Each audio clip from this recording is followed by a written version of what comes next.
The sun rose over the small village of Willow Creek, casting a warm glow on the fields and the modest homes that lined the dusty roads. Life here was simple, the community tight-knit, and the people resilient.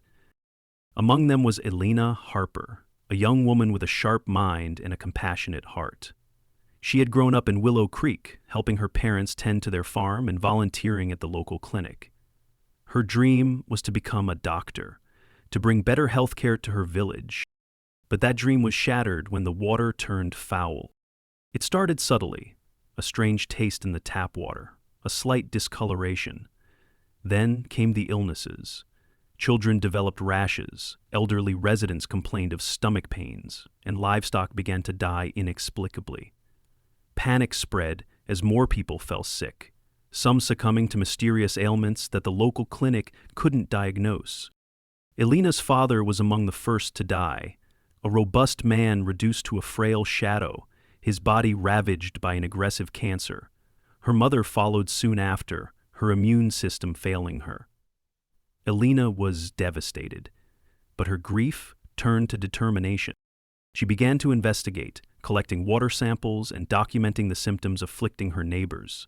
Her research led her to a disturbing discovery. The village's water supply had been contaminated with toxic chemicals. Tracing the source, Elena uncovered that a corporation named Genodyne Industries had been dumping industrial waste into the nearby river, which fed into Willow Creek's water supply. Genodyne, a multinational conglomerate specializing in chemical manufacturing, had set up a plant upstream, promising jobs and economic growth. Instead, they brought death and destruction. Elena reached out to environmental agencies, filed complaints, and even tried to contact the media, but her pleas fell on deaf ears. Genodyne's influence was far-reaching, their pockets deep. They dismissed the allegations as unfounded, attributing the village's plight to poor sanitation and lack of medical facilities. Frustrated and heartbroken, Elena watched as her village withered away. Families left, unable to cope with the mounting deaths and illnesses. The once thriving community became a ghost town, haunted by the memories of those lost. Elena left Willow Creek, carrying with her the pain and the promise of vengeance. She enrolled in a prestigious university, studying microbiology and virology. Her professors were impressed by her intellect and dedication, unaware of the dark purpose that fueled her ambition. Years passed, and Elena became a renowned scientist, specializing in genetic engineering. She worked in top laboratories, gaining access to cutting-edge technology and research. But beneath her professional demeanor, she meticulously planned her revenge. She designed a virus, a pathogen engineered to target specific genetic markers. Using publicly available data and information she had gathered over the years, Elena identified the families of Genodyne's executives. She tailored the virus to affect individuals with particular genetic traits prevalent among those families, ensuring that the pathogen would wreak havoc on their bloodlines. The virus was subtle, its symptoms mimicking common ailments at first, a mild fever, fatigue, and headaches. But as it progressed, it attacked the nervous system, leading to paralysis and, eventually, death. Elena released the virus discreetly, introducing it into the water supply of the affluent neighborhoods where Genodyne's executives resided. She watched as news reports emerged of a mysterious illness afflicting the elite, baffling doctors and scientists. Panic ensued as more cases surfaced, the disease spreading among the families of those responsible for Willow Creek's demise. Hospitals were overwhelmed and the media clamored for answers. Elena remained in the shadows, her identity concealed. She took no pleasure in the suffering she caused, but she felt a grim satisfaction in delivering justice. The pain that had been inflicted upon her village was now visited upon those who had turned a blind eye to their suffering. As the epidemic escalated, Genodyne's executives faced public scrutiny. Investigations revealed the company's history of environmental violations and cover-ups, lawsuits piled up, and the corporation's stock plummeted. Elena knew that her actions could never bring back her loved ones or restore Willow Creek, but she had ensured that those responsible paid the price for their crimes. Elena watched from the sterile confines of her apartment, monitors flickering with breaking news updates. Footage showed ambulances weaving through the streets of gated communities. Elite families rushed to hospitals that were quickly overwhelmed. Doctors in protective gear stood helplessly as the sickness spread through the veins of the privileged. It was poetic justice. The same arrogance that had allowed Genodyne to poison her village was now unraveling their carefully guarded lives. But this was only the beginning. The virus had a latency built into its design. Once the first wave of symptoms, fever, nausea, confusion, manifested, it was already too late.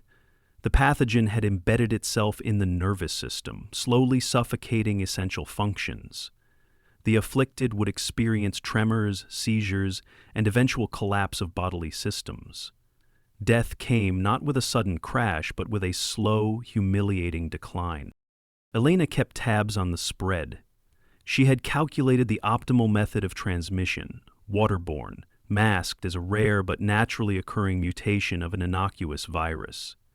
The authorities, scrambling for answers, misattributed the outbreak to a contaminated water system and naturally evolving pathogens. They were blind to the truth. But she wasn't. Every executive family member who succumbed was a line crossed off her mental ledger. She read their names: Mason, Holloway, Denton, their faces now pale and lined with terror instead of smug superiority. She saw their children, the same ones who once played in sparkling backyard pools, now shivering in hospital beds. Her revenge was precise, unflinching. Yet as the bodies accumulated, Elena found herself haunted by dreams of Willow Creek. Faces of neighbors who once laughed and worked beside her now faded into hollow-eyed ghosts. She awoke in the night gasping, her hands trembling with remembered grief. But when she recalled how Genodyne dismissed her village's suffering as inconvenient statistics, her resolve hardened. Elena knew Genodyne's executives wouldn't stop the spread by themselves. Panic drove them to conceal the crisis. They issued statements downplaying the outbreak, dismissed whistleblowers, and funneled hush money to silence hospital staff. But it wasn't enough. The virus had no regard for wealth or influence. It seeped through pipelines, past security gates, into mansions and luxury condominiums. A breaking point came when the disease claimed the first child. It was the grandson of Raymond Denton, Genodyne's vice president of global operations. The boy's image, a frail, pale figure lying unconscious in a hospital bed, flooded the media. Public outcry ignited. How could this happen to the richest, most powerful families in the country? The narrative shifted from isolated tragedy to corporate negligence. But still, no one looked for a culprit beyond natural causes. Elena's careful design ensured her fingerprints were invisible. She watched Genodyne's stock collapse as investors fled and media outlets turned rabid. Executives resigned in disgrace, some retreating to private estates in hopes of escaping the unseen killer. Elena smiled bitterly. Let them run. The virus was already inside their walls. Connor Mason, son of Genodyne's CEO, was a symbol of the family's desperation. Paparazzi snapped photos of him being wheeled into an exclusive clinic, his once vibrant frame wasted by the disease. His family pleaded with specialists from around the world, offering obscene sums for a cure, but none came. The pathogen had no antidote, no known treatment. It was engineered that way. Behind the scenes, Elena intensified her campaign. She anonymously leaked internal Genodyne documents, emails, environmental reports, bribes, that showed how they'd knowingly poisoned Willow Creek's water supply to cut costs. These documents ignited a firestorm of legal actions and government probes. The public's sympathy for the dying executives evaporated, replaced by fury. Elena moved through the chaos unseen. Disguised as a research consultant, she attended emergency meetings where desperate scientists debated solutions. She suggested flawed approaches, subtly steering them into dead ends.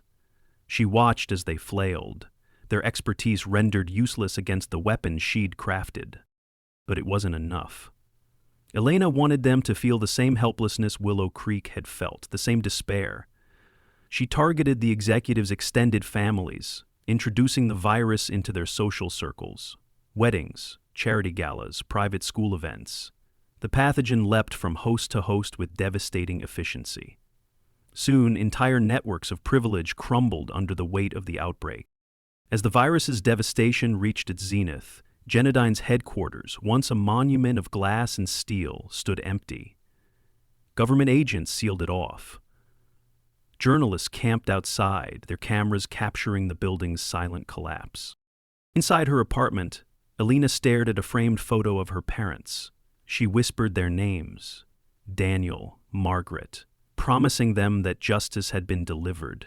But even as she felt the weight lift from her shoulders, a cold emptiness settled in its place. She had obliterated Genodyne's legacy, but it hadn't resurrected her village. The fields of Willow Creek remained fallow, its homes abandoned. Elena's plan was nearly complete, but one final move remained, one that would ensure Genodyne's sins were never buried beneath money or influence again. By the time the virus had embedded itself in every corner of Genodyne's elite circles, chaos ruled. Hospitals in affluent areas turned away patients as their staff fell ill. Emergency wards were overrun with the wealthy and connected, begging for help as if their money could buy immunity. But money was powerless now. Elena watched from a distance, her face lit by the bluish glow of news coverage showing Genodyne's spiraling collapse. The executives' families were unraveling, their desperation painted across live feeds.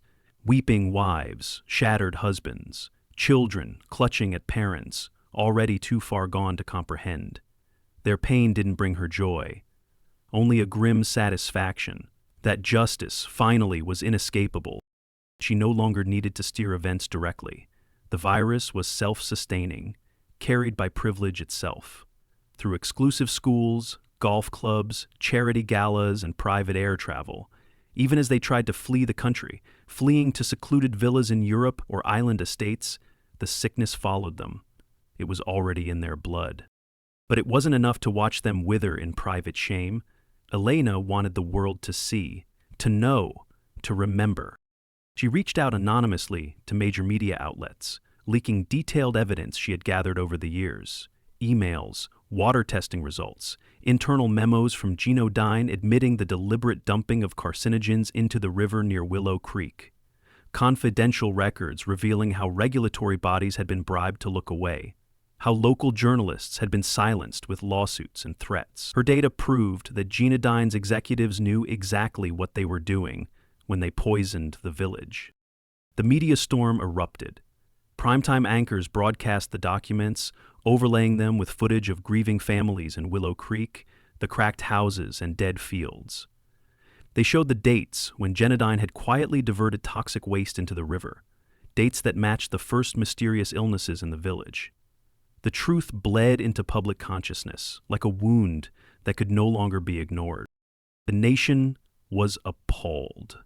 Politicians gave righteously indignant speeches, though Elena knew most of them had once benefited from Genodyne's generosity.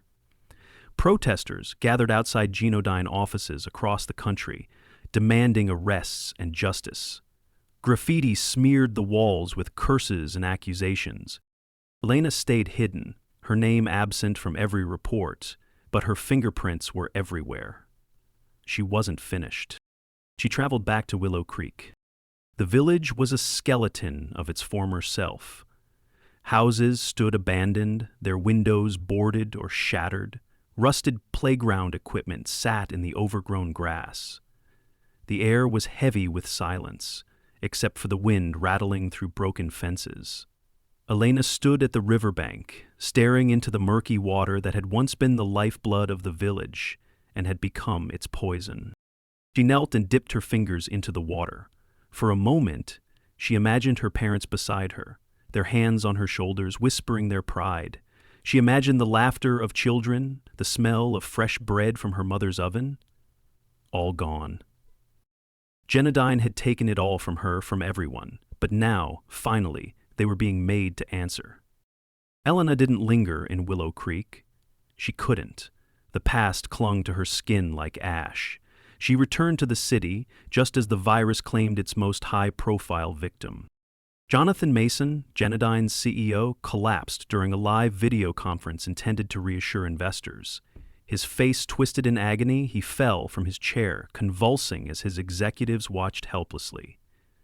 The feed was cut, but it was too late. The image of his death, sudden, public, grotesque, went viral.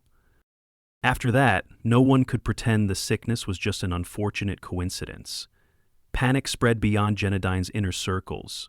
Other corporations began pulling away, distancing themselves from the tainted giant. Lawsuits multiplied. Federal investigations deepened. Whispers of criminal charges circled, and several lower-level executives were arrested trying to flee the country.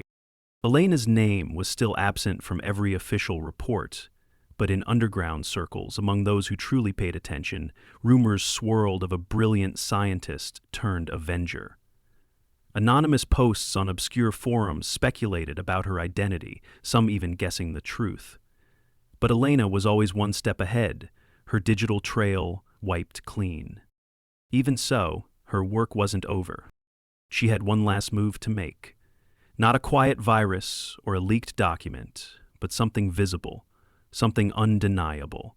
She planned an event where the full truth would be laid bare for every survivor of Willow Creek and every witness of Genodyne's crimes to see. She secured a public venue, a university auditorium, under the pretense of a health symposium. Invitations were sent to journalists, health officials, and the remaining Genodyne executives. Many were desperate enough to come, hoping for a solution to the plague that was gutting their families. When they arrived, they found Elena waiting. She stood on the stage, unmasked at last, her voice amplified by the microphone. She revealed herself as the microbiologist, the virologist, the one they had dismissed and ignored. She recounted in excruciating detail what had been done to Willow Creek. The contamination, the cover-ups, the dismissals. She described her virus, how it had been engineered, how it had chosen them by design. Some in the audience tried to leave, but security blocked the exits. Others shouted, their protests feeble against the weight of the truth.